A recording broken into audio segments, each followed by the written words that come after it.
श्री प्रदोष स्तोत्राष्टकम्। सत्यं ब्रवीमि परलोकहितं ब्रवीमि, सारं ब्रवीम्युपनिषद्हृदयं ब्रवीमि।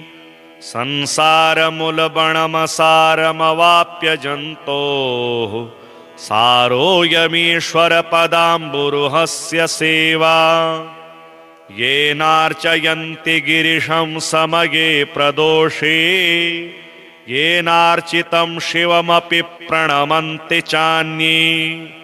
एतत् कथां श्रुतिपुटैर्न पिबन्ति मूढास्, ते जन्म जन्मसु भवन्ति नरादरिद्राः।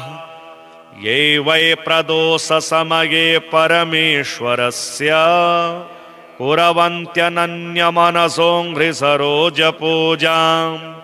नित्यं प्रवृद्धधनधान्यकलत्रपुत्र, सौभाग्यसम्पदधिकास्त इहेव लोके। कैलासशैलभुवने त्रिजगज्जनित्रीं, गौरीं निवेश्य कनकाचितरत्नपीठे। नृत्यं विधातुमभिवाञ्छति शूलपाणौ, देवः प्रदोषसमये नु भजन्ति सर्वे। वाग्देवी धृतवल्लकेशतमखो वेणुं दधत पद्मज, स्ताल्लो निद्रकरो रमा भगवती गेयप्रयोगान्विता। विष्णुः सान्द्रमृदङ्गवादनपटुरदेवः समन्तास्थिताः, सेवन्ते तमनुप्रदोषसमये देवं मृडानीपतिं। गन्धर्वयक्षपतगोरगसिद्धसाध्य, विद्याधरामरवराप्सरसां गणाश्च। येऽन्ये त्रिलोकनिलयाशः भूतवर्गाः, प्राप्ते प्रदोषसमये हरपार्श्वसंस्थाः। अतः प्रदोषे शिव एक एव, पूज्योऽथ नान्ये हरिपदमजाद्याः। तस्मिन् महेशे विधिने ज्यमाने, सर्वे प्रसीदन्ति सुराधिनाथाः। एष ते तनयः पूर्वजन्मनि ब्राह्मणोत्तमः, प्रतिगृहैर्वयोनिन्ये न दानाद्यः सुकर्मभिः। अतो दारिद्र्यमापन्नः पुत्रस्ते द्विजभामिनी, तद्दोष परिहारार्थं शरणां यातु शंकर। श्री शिवमानस पूजा स्तोत्रम्। रत्नैः कल्पितमासनं हिमजलैः स्नानं च दिव्याम्बरम्, नानारत्नविभूषितं मृगमदामोदाङ्कितं चन्दनम्। जातिचम्पकबिल्वपत्ररचितं पुष्पं च धूपं तथा, दीपं देवदयानिधे पशुपते हृतकल्पितं गृह्यताम्। सौवर्णेन नवरत्नखण्डरचिते पात्रे घृतं पायसम्, भक्ष्यं पञ्चविधं पयोदधियुतं रम्भाफलं पानकम्। शाकानामयुतं जलं रुचिकरं कर्पूरखण्डोज्ज्वलं, ताम्बूलं मनसा मया विरचितं भक्त्या प्रभो स्वीकुरु। छत्रं चामरयोर्युगं व्यजनकं चादर्शकं निर्मलं, वीणाभेरिमृदङ्गकालहलकला गीतं च नृत्यं तथा। साष्टाङ्गं प्रणतिः स्तुतिर्बहुविधा, एतत् समस्तं मया संकल्पेन समर्पितं तव विभो। पूजां गृहाण प्रभो। आत्मा त्वं गिरिजामतिः सहचरा, प्राणः शरीरं गृहम्। पूजा ते विषयोपभोगरचना, निद्रा समाधिस्थितिः। सञ्चारः पदयोः प्रदक्षिणविधिः, स्तोत्राणि सर्वा गिरो। यद्यत कर्म करोमि तत्तदखिलं शम्भो तवाराधनम्। करचरणकृतं वा कायजं कर्मजं वा श्रवणनयनजं वा मानसं वा पराधं विदितमदिद्विदितं वा सर्वमेतत् क्षमस्व। जय जय करुणाब्धे श्रीमहादेव शम्भो। सत्यं ब्रवीमि परलोकहितं ब्रवीमि सारं ब्रवीम्युपनिषद्हृदयं ब्रवीमि संसारमूलबणमसारमवाप्य जन्तोः सारोऽयमीश्वरपदाम्बुरुहस्य सेवा। येनार्चयन्ति गिरिशं समये प्रदोषे येनार्चितं शिवमपि प्रणमन्ति चान्ये। एतत् कथां श्रुतिपुटैर्न पिबन्ति मूढास् ते जन्म जन्मसु भवन्ति नरादरिद्राः। ये वै प्रदोषसमये परमेश्वरस्य कुर्वन्त्यनन्यमनसो हृसरोजपूजां नित्यं प्रवृद्धधनधान्यकलत्रपुत्र सौभाग्यसम्पदधिकास्त इहेव लोके। कैलासशैलभुवने त्रिजगज्जनित्रीं गौरीं निवेश्य कनकाचितरत्नपीठे नृत्यं विधातुमभिवाञ्छति शूलपाणौ देवः प्रदोषसमये नु भजन्ति सर्वे। वाग्देवी धृतवल्लकी शतमखो वेणुं दधत पद्मज स्ताल्लो निद्रकरो रमा भगवती गेयप्रयोगान्विता। विष्णुः सान्द्रमृदङ्गवादनपटुरदेवः समन्तास्थिताः सेवन्ते तमनुप्रदोषसमये देवं मृडानीपतिम्। गन्धर्वयक्षपतगोरगसिद्धसाध्य विद्याधरामरवराप्सरसां गणाश्च येऽन्ये त्रिलोकनिलयाशः भूतवर्गाः प्राप्ते प्रदोषसमये हरपार्श्वसंस्थाः। अतः प्रदोषे शिव एक एव पूज्योऽथ नान्ये हरिपदमजाद्याः। तस्मिन् महेशे विधिनेज्यमाने सर्वे प्रसीदन्ति सुरादिनाथाः। एष ते तनयः पूर्वजन्मनि ब्राह्मणोत्तमः प्रतिगृहैर्वयोनिन्ये न दानाद्यः सुकर्मभिः। अतो दारिद्र्यमापन्नः पुत्रस्ते द्विजभामिनी तद्दोष परिहारार्थं शरणां यातु शंकर। श्री शिवमानस पूजा स्तोत्रम्। रत्नैः कल्पितमासनं हिमजले स्नानं च दिव्याम्बरम् नानारत्नविभूषितं मृगमदामोदाङ्कितं चन्दनम् जाति चम्पकबिल्वपत्ररचितं पुष्पं च धूपं तथा दीपं देवदयानिधे पशुपते हृतकल्पितं गृह्यताम्। सौवर्णेन नवरत्नखण्डरचिते पात्रे घृतं पायसं भक्ष्यं पञ्चविधं पयोदधियुतं रम्भाफलं पानकम् शाकानामयुतं जलं रुचिकरं कर्पूरखण्डोज्ज्वलं ताम्बूलं मनसा मया विरचितं भक्त्या प्रभो स्वीकुरु। छत्रं चामरयोर्युगं व्यजनकं चादर्शकं निर्मलं वीणाभेरिमृदङ्गकालहलकला गीतं च नृत्यं तथा। साष्टाङ्गं प्रणतिः स्तुतिर्बहुविधा एतत् समस्तं मया संकल्पेन समर्पितं तव विभो पूजां गृहाण प्रभो। आत्मा त्वं गिरिजामतिः सहचरा प्राणः शरीरं गृहम् पूजा ते विषयोपभोगरचना निद्रा समाधिस्थितिः।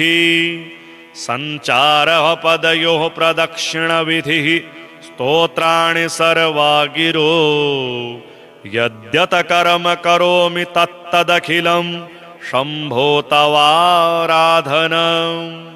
करचरणकृतं वा कायजं कर्मजं वा श्रवणनयनजं वा मानसं वा पराधम् विदितमदिद्विदितं वा सर्वमेतत् क्षमस्व जय जय करुणाब्धे श्रीमहादेव शम्भो सत्यं ब्रवीमि परलोकहितं ब्रवीमि सारं ब्रवीम्युपनिषद्हृदयं ब्रवीमि संसारमूलबणमसारमवाप्य जन्तोः सारोऽयमीश्वरपदाम्बुरुहस्य सेवा येनार्चयन्ति गिरिशं समये प्रदोषे येनार्चितं शिवमपि प्रणमन्ति चान्ये एतत् कथां श्रुतिपुटैर्न पिबन्ति मूढास् ते जन्म जन्मसु भवन्ति नरादरिद्राः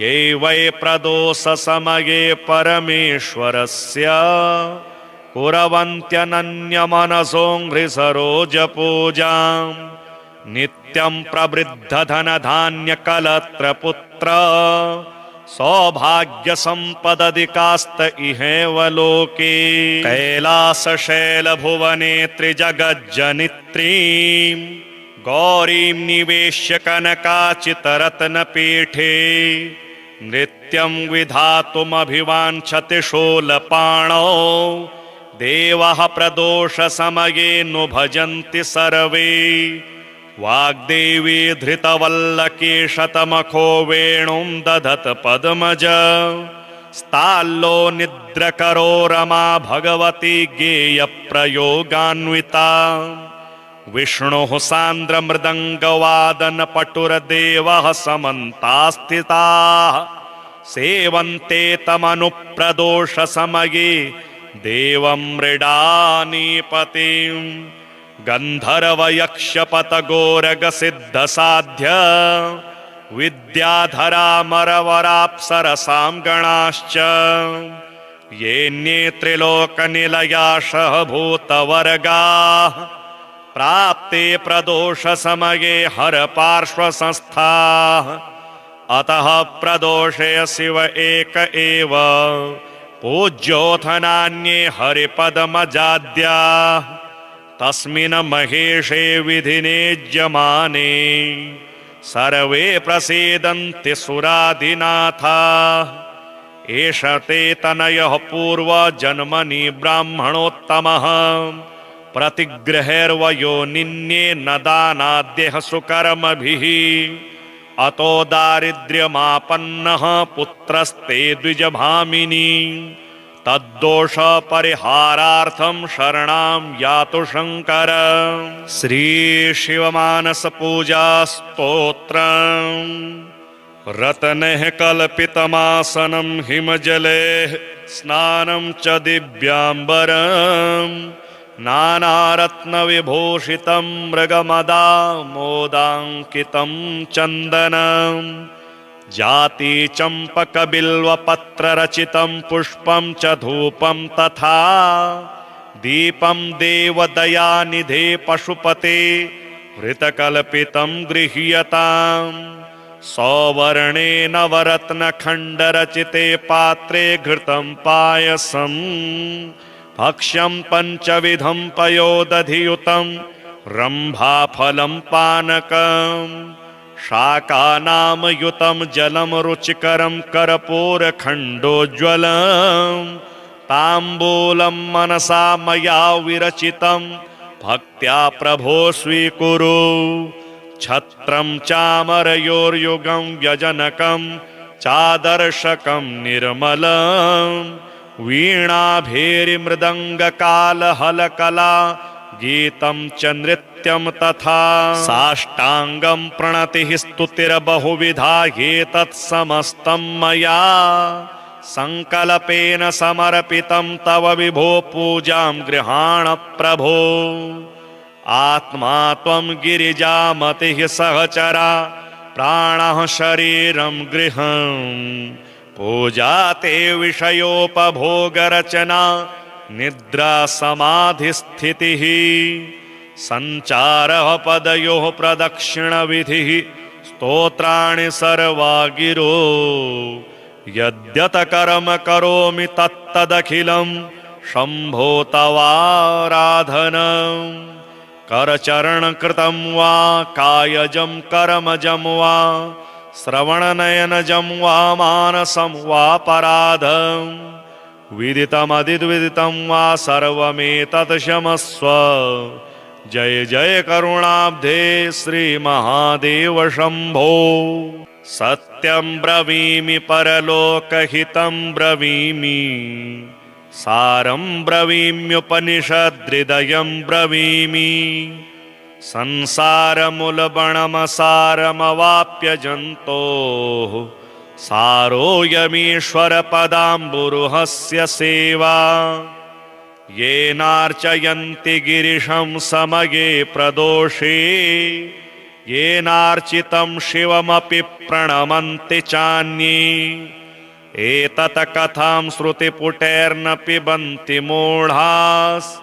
ते जन्म जन्मसु भवन्ति नरादरिद्राः ये वै प्रदोषसमये परमेश्वरस्य कुर्वन्त्यनन्यमनसो घ्रिसरोजपूजां नित्यं प्रवृद्धधनधान्यकलत्रपुत्र सौभाग्यसम्पदधिकास्त इहेव लोके कैलासशैलभुवने त्रिजगज्जनित्रीं गौरीं निवेश्य कनकाचितरत्नपीठे नृत्यं विधातुमभिवाञ्छति शूलपाणौ देवः प्रदोषसमये नु भजन्ति सर्वे वाग्देवी धृतवल्लकी शतमखो वेणुं दधत पद्मज स्ताल्लो निद्रकरो रमा भगवती गेयप्रयोगान्विता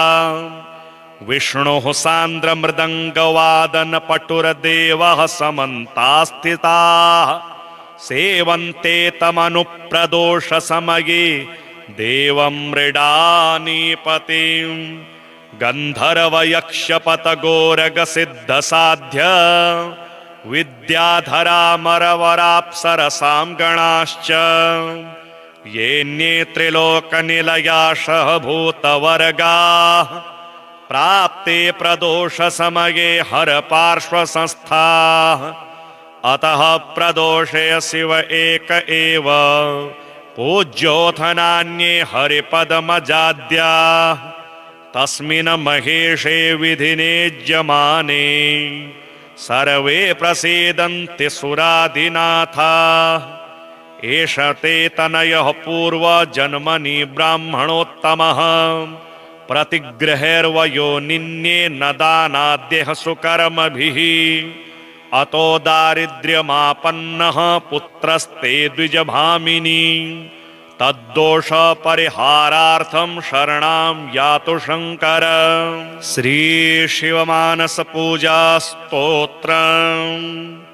रत्नैः कल्पितमासनं हिमजलैः स्नानं च दिव्याम्बरम् नानारत्नविभूषितं मृगमदामोदाङ्कितं चन्दनम् जाति चम्पकबिल्वपत्ररचितं पुष्पं च धूपं तथा दीपं देवदयानिधे पशुपते हृतकल्पितं गृह्यताम् सौवर्णेन नवरत्नखण्डरचिते पात्रे घृतं पायसं भक्ष्यं पञ्चविधं पयोदधियुतं रम्भाफलं पानकम् शाकानामयुतं जलं रुचिकरं कर्पूरखण्डोज्ज्वलं ताम्बूलं मनसा मया विरचितं भक्त्या प्रभो स्वीकुरु छत्रं चामरयोर्युगं व्यजनकं चादर्शकं निर्मलं वीणाभेरिमृदङ्गकालहलकला गीतं च नृत्यं तथा साष्टांगं प्रणतिः स्तुतिर्बहुविधा एतत् समस्तं मया संकल्पेन समर्पितं तव विभो पूजां गृहाण प्रभो आत्मा त्वं गिरिजामतिः सहचरा प्राणः शरीरं गृहं पूजा ते विषयोपभोगरचना निद्रा समाधिस्थितिः संचारः पदयोः प्रदक्षिणविधिः स्तोत्राणि सर्वा गिरो यद्यत कर्म करोमि तत्तदखिलं शम्भो तवाराधनं करचरणकृतं वा कायजं कर्मजं वा श्रवणनयनजं वा मानसं वा पराधं विदितमदिद्विदितं वा सर्वमेतत् क्षमस्व जय जय करुणाब्धे श्रीमहादेव शम्भो सत्यं ब्रवीमि परलोकहितं ब्रवीमि सारं ब्रवीम्युपनिषद्हृदयं ब्रवीमि संसारमूलबणमसारमवाप्य जन्तोः सारोऽयमीश्वरपदाम्बुरुहस्य सेवा येनार्चयन्ति गिरिशं समये प्रदोषे येनार्चितं शिवमपि प्रणमन्ति चान्ये एतत् कथां श्रुतिपुटैर्न पिबन्ति मूढास् ते जन्म जन्मसु भवन्ति नरादरिद्राः ये वै प्रदोषसमये परमेश्वरस्य कुर्वन्त्यनन्यमनसो हृसरोजपूजां नित्यं प्रवृद्धधनधान्यकलत्रपुत्र सौभाग्यसम्पदधिकास्त इहेव लोके कैलासशैलभुवने त्रिजगज्जनित्रीं गौरीं निवेश्य कनकाचितरत्नपीठे नृत्यं विधातुमभिवाञ्छति शूलपाणौ देवः प्रदोषसमये नु भजन्ति सर्वे वाग्देवी धृतवल्लकीशतमखो वेणुं दधत पद्मज स्ताल्लो निद्रकरो रमा भगवती गेयप्रयोगान्विता विष्णुः सान्द्रमृदङ्गवादनपटुरदेवः समन्तास्थिताः सेवन्ते तमनुप्रदोषसमये देवं मृडानीपतिं गन्धर्वयक्षपतगोरगसिद्धसाध्य विद्याधरामरवराप्सरसां गणाश्च येऽन्ये त्रिलोकनिलयाशः भूतवर्गाः प्राप्ते प्रदोषसमये हरपार्श्वसंस्थाः अतः प्रदोषे शिव एक एव पूज्योऽथ नान्ये हरिपदमजाद्याः तस्मिन् महेशे विधिनेज्यमाने सर्वे प्रसीदन्ति सुराधिनाथाः एष ते तनयः पूर्वजन्मनि ब्राह्मणोत्तमः प्रतिगृहैर्वयो निन्ये न दानाद्यः सुकर्मभिः अतो दारिद्र्यमापन्नः पुत्रस्ते द्विजभामिनी तद्दोष परिहारार्थं शरणां यातु शंकर। श्री शिवमानस पूजा स्तोत्रम्। रत्नैः कल्पितमासनं हिमजले स्नानं च दिव्याम्बरम् नानारत्नविभूषितं मृगमदामोदाङ्कितं चन्दनं जाति चम्पकबिल्वपत्ररचितं पुष्पं च धूपं तथा दीपं देवदयानिधे पशुपते हृतकल्पितं गृह्यताम् सौवर्णेन नवरत्नखण्डरचिते पात्रे घृतं पायसम् भक्ष्यं पञ्चविधं पयोदधियुतं रम्भाफलं पानकम् शाकानामयुतं जलं रुचिकरं कर्पूरखण्डोज्ज्वलं ताम्बूलं मनसा मया विरचितं भक्त्या प्रभो स्वीकुरु। छत्रं चामरयोर्युगं व्यजनकं चादर्शकं निर्मलं वीणाभेरिमृदङ्गकालहलकला गीतं च नृत्यं तथा। साष्टाङ्गं प्रणतिः स्तुतिर्बहुविधा एतत् समस्तं मया संकल्पेन समर्पितं तव विभो पूजां गृहाण प्रभो। आत्मा त्वं गिरिजामतिः सहचरा प्राणः शरीरं गृहम् पूजा ते विषयोपभोगरचना निद्रा समाधिस्थितिः संचारः पदयोः प्रदक्षिणविधिः स्तोत्राणि सर्वा गिरो। यद्यत कर्म करोमि तत्तदखिलं शम्भो तवाराधनम्। करचरणकृतं वा कायजं कर्मजं वा श्रवणनयनजं वा मानसं वा पराधं विदितमदिद्विदितं वा सर्वमेतत् क्षमस्व। जय जय करुणाब्धे श्री महादेव शंभो। सत्यं ब्रवीमि परलोकहितं ब्रवीमि सारं ब्रवीम्युपनिषद्हृदयं ब्रवीमि। संसारमूलबणमसारमवाप्य जन्तोः सारोऽयमीश्वरपदाम्बुरुहस्य सेवा। येनार्चयन्ति गिरिशं समये प्रदोषे येनार्चितं शिवमपि प्रणमन्ति चान्ये। एतत् कथां श्रुतिपुटैर्न पिबन्ति मूढास् ते जन्म जन्मसु भवन्ति नरादरिद्राः। ये वै प्रदोषसमये परमेश्वरस्य कुर्वन्त्यनन्यमनसोऽङ्घ्रिसरोजपूजां नित्यं प्रवृद्धधनधान्यकलत्रपुत्र सौभाग्यसम्पदधिकास्त इहेव लोके। कैलासशैलभुवने त्रिजगज्जनित्रीं गौरीं निवेश्य कनकाचितरत्नपीठे नृत्यं विधातुमभिवाञ्छति शूलपाणौ। देवः प्रदोषसमये नु भजन्ति सर्वे। वाग्देवी धृतवल्लकी शतमखो वेणुं दधत पद्मज स्ताल्लो निद्रकरो रमा भगवती गेयप्रयोगान्विता। विष्णुः सान्द्रमृदङ्गवादनपटुरदेवः समन्तास्थिताः सेवन्ते तमनुप्रदोषसमये देवं मृडानीपतिं।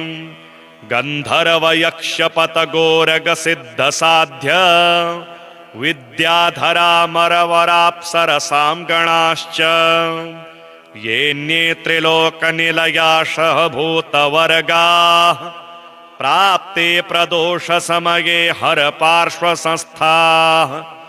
अतः प्रदोषे शिव एक एव पूज्योऽथ नान्ये हरिपदमजाद्याः।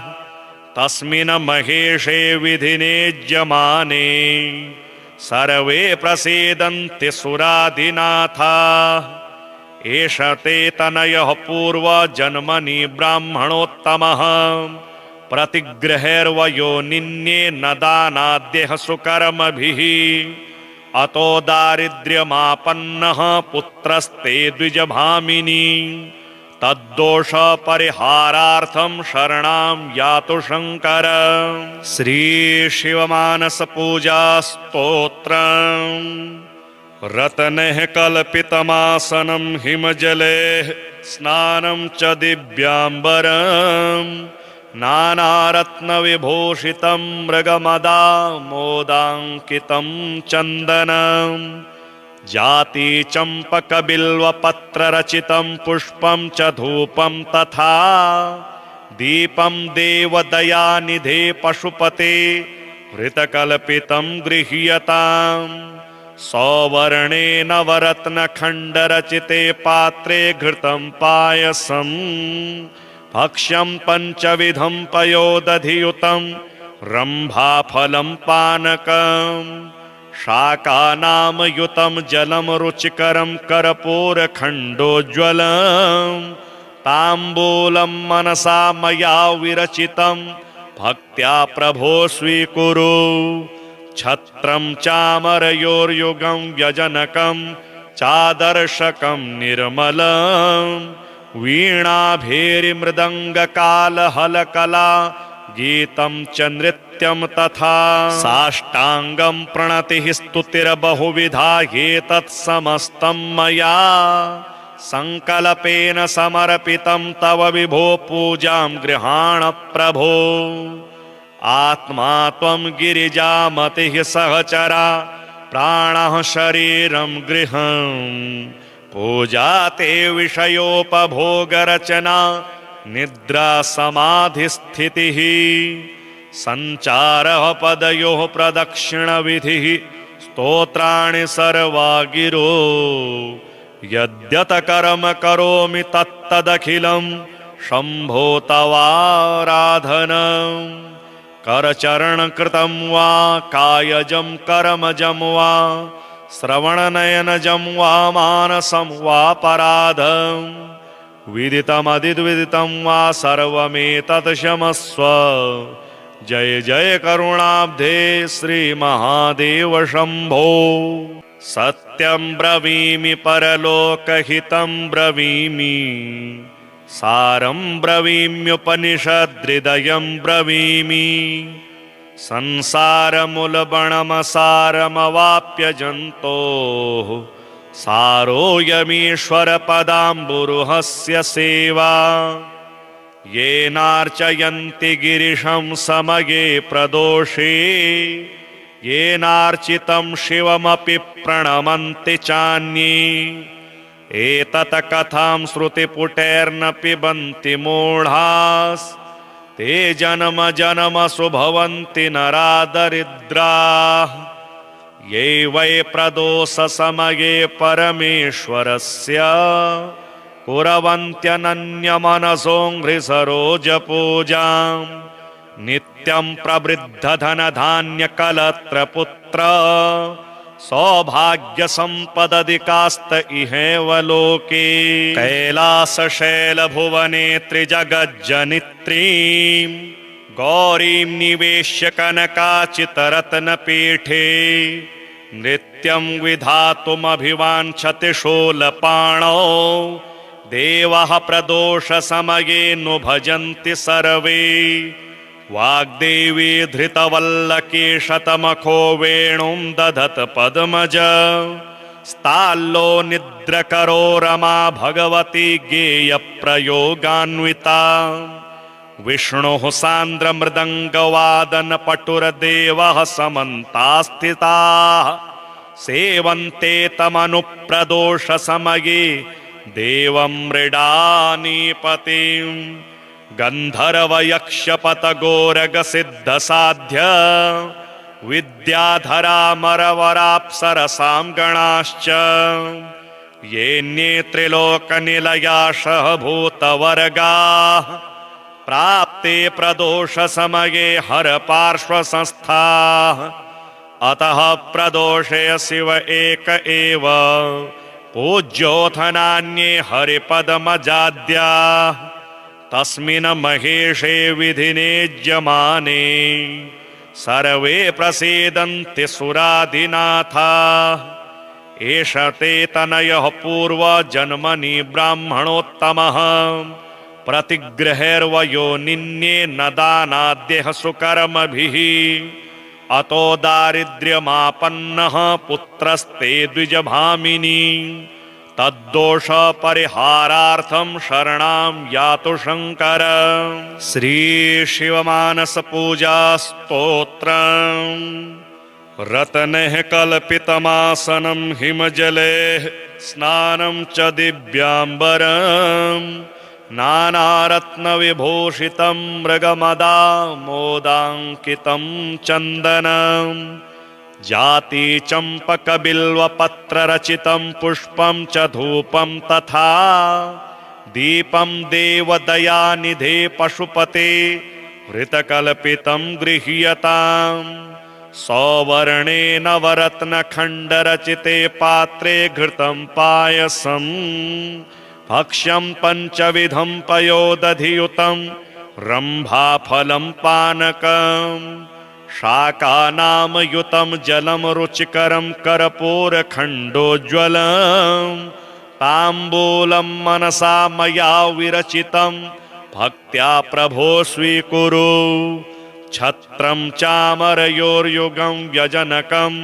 चादर्शकं निर्मलं वीणाभेरिमृदङ्गकालहलकला गीतं च नृत्यं तथा साष्टाङ्गं प्रणतिः स्तुतिर्बहुविधा एतत् समस्तं मया संकल्पेन समर्पितं तव विभो पूजां गृहाण प्रभो आत्मा त्वं गिरिजामतिः सहचरा प्राणः शरीरं गृहम् पूजा ते विषयोपभोगरचना निद्रा समाधिस्थितिः संचारः पदयोः प्रदक्षिणविधिः स्तोत्राणि सर्वा गिरो यद्यत कर्म करोमि तत्तदखिलं शम्भो तवाराधनम् करचरणकृतं वा कायजं कर्मजं वा श्रवणनयनजं वा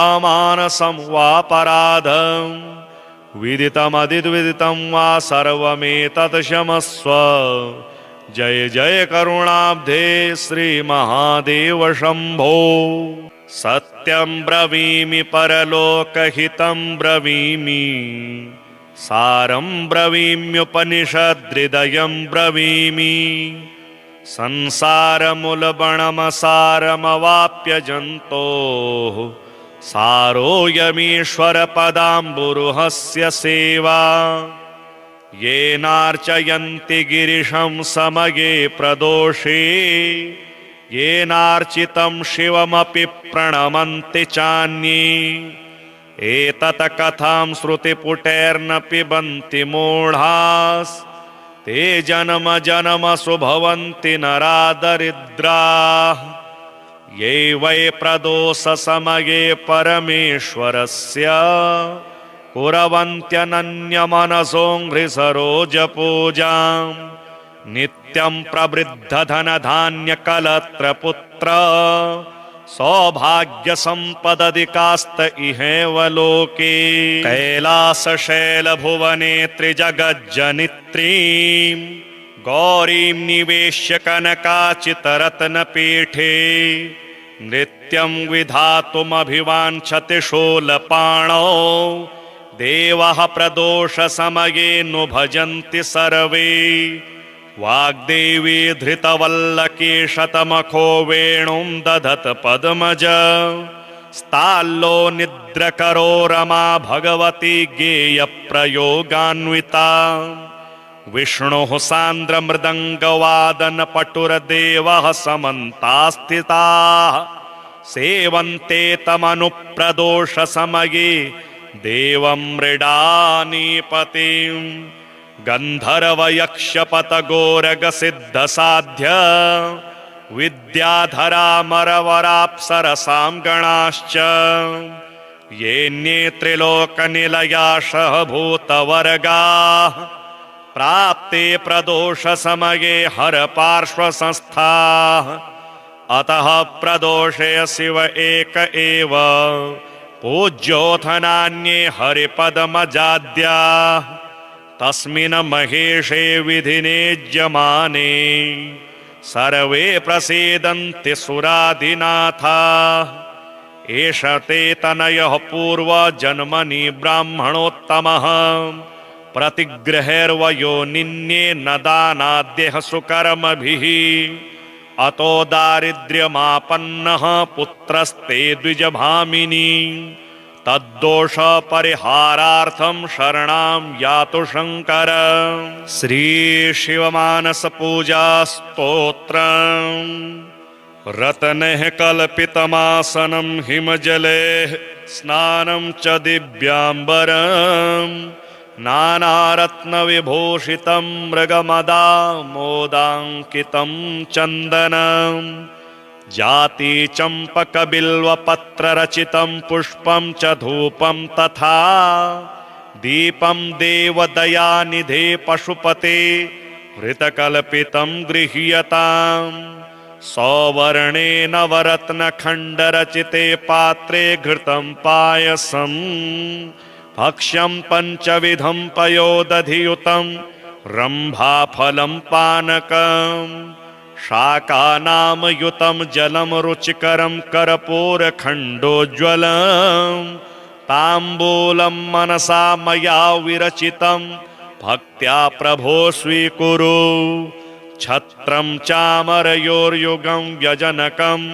चादर्शकं निर्मलम् वीणाभेरिमृदङ्गकालहलकला गीतं च नृत्यं तथा साष्टाङ्गं प्रणतिः स्तुतिर्बहुविधा ह्येतत् समस्तं मया संकल्पेन समर्पितं तव विभो पूजां गृहाण प्रभो आत्मा त्वं गिरिजामतिः सहचरा प्राणः शरीरं गृहम् पूजा ते विषयोपभोगरचना निद्रा समाधिस्थितिः सञ्चारः पदयोः प्रदक्षिणविधिः स्तोत्राणि सर्वा गिरो यद्यत कर्म करोमि तत्तदखिलं शम्भो तवाराधनम् करचरणकृतं वा कायजं कर्मजं वा श्रवणनयनजं वा मानसं वा पराधं विदितमदिद्विदितं वा सर्वमेतत् क्षमस्व जय जय करुणाब्धे श्रीमहादेव शम्भो सत्यं ब्रवीमि परलोकहितं ब्रवीमि सारं ब्रवीम्युपनिषद्हृदयं ब्रवीमि संसारमूलबणमसारमवाप्य जन्तोः सारोऽयमीश्वरपदाम्बुरुहस्य सेवा येनार्चयन्ति गिरिशं समये प्रदोषे येनार्चितं शिवमपि प्रणमन्ति चान्ये एतत् कथां श्रुतिपुटैर्न पिबन्ति मूढास् ते जन्म जन्मसु भवन्ति नरादरिद्राः ये वै प्रदोषसमये परमेश्वरस्य कुर्वन्त्यनन्यमनसोऽङ्घ्रिसरोजपूजां नित्यं प्रवृद्धधनधान्यकलत्रपुत्र सौभाग्यसम्पदधिकास्त इहेव लोके कैलासशैलभुवने त्रिजगज्जनित्रीं गौरीं निवेश्य कनकाचितरत्नपीठे नृत्यं विधातुमभिवाञ्छति शूलपाणौ देवः प्रदोषसमये नु भजन्ति सर्वे वाग्देवी धृतवल्लकी शतमखो वेणुं दधत पद्मज स्ताल्लो निद्रकरो रमा भगवती गेयप्रयोगान्विता विष्णुः सान्द्रमृदङ्गवादनपटुरदेवः समन्तास्थिताः सेवन्ते तमनुप्रदोषसमये देवं मृडानीपतिम् गन्धर्वयक्षपतगोरगसिद्धसाध्य विद्याधरामरवराप्सरसां गणाश्च येऽन्ये त्रिलोकनिलयाशः भूतवर्गाः प्राप्ते प्रदोषसमये हरपार्श्वसंस्थाः अतः प्रदोषे शिव एक एव पूज्योऽथ नान्ये हरिपदमजाद्याः तस्मिन् महेशे विधिनेज्यमाने सर्वे प्रसीदन्ति सुराधिनाथाः एष ते तनयः पूर्वजन्मनि ब्राह्मणोत्तमः प्रतिगृहैर्वयोनिन्ये न दानाद्यः सुकर्मभिः अतो दारिद्र्यमापन्नः पुत्रस्ते द्विजभामिनी तद्दोष परिहारार्थं शरणं यातु शंकर। श्री शिवमानस पूजा स्तोत्रम्। रत्नैः कल्पितमासनं हिमजलैः स्नानं च दिव्याम्बरम् नानारत्नविभूषितं मृगमदामोदाङ्कितं चन्दनम् जाति चम्पकबिल्वपत्ररचितं पुष्पं च धूपं तथा दीपं देवदयानिधे पशुपते हृतकल्पितं गृह्यताम्। सौवर्णे नवरत्नखण्डरचिते पात्रे घृतं पायसं भक्ष्यं पञ्चविधं पयोदधियुतं रम्भाफलं पानकम् शाकानामयुतं जलं रुचिकरं कर्पूरखण्डोज्ज्वलम् ताम्बूलं मनसा मया विरचितं भक्त्या प्रभो स्वीकुरु। छत्रं चामरयोर्युगं व्यजनकं चादर्शकं निर्मलं वीणाभेरिमृदङ्गकालहलकला गीतं च नृत्यं तथा साष्टाङ्गं प्रणतिः स्तुतिर्बहुविधा एतत् समस्तं मया संकल्पेन समर्पितं तव विभो पूजां गृहाण प्रभो। आत्मा त्वं गिरिजामतिः सहचरा प्राणः शरीरं गृहम् पूजा ते विषयोपभोगरचना निद्रा समाधिस्थितिः संचारः पदयोः प्रदक्षिणविधिः स्तोत्राणि सर्वा गिरो। यद्यत कर्म करोमि तत्तदखिलं शम्भो तवाराधनम्। करचरणकृतं वा कायजं कर्मजं वा श्रवणनयनजं वा मानसं वापराधम् विदितमदिद्विदितं वा सर्वमेतत् क्षमस्व। जय जय करुणाब्धे श्री महादेव शंभो।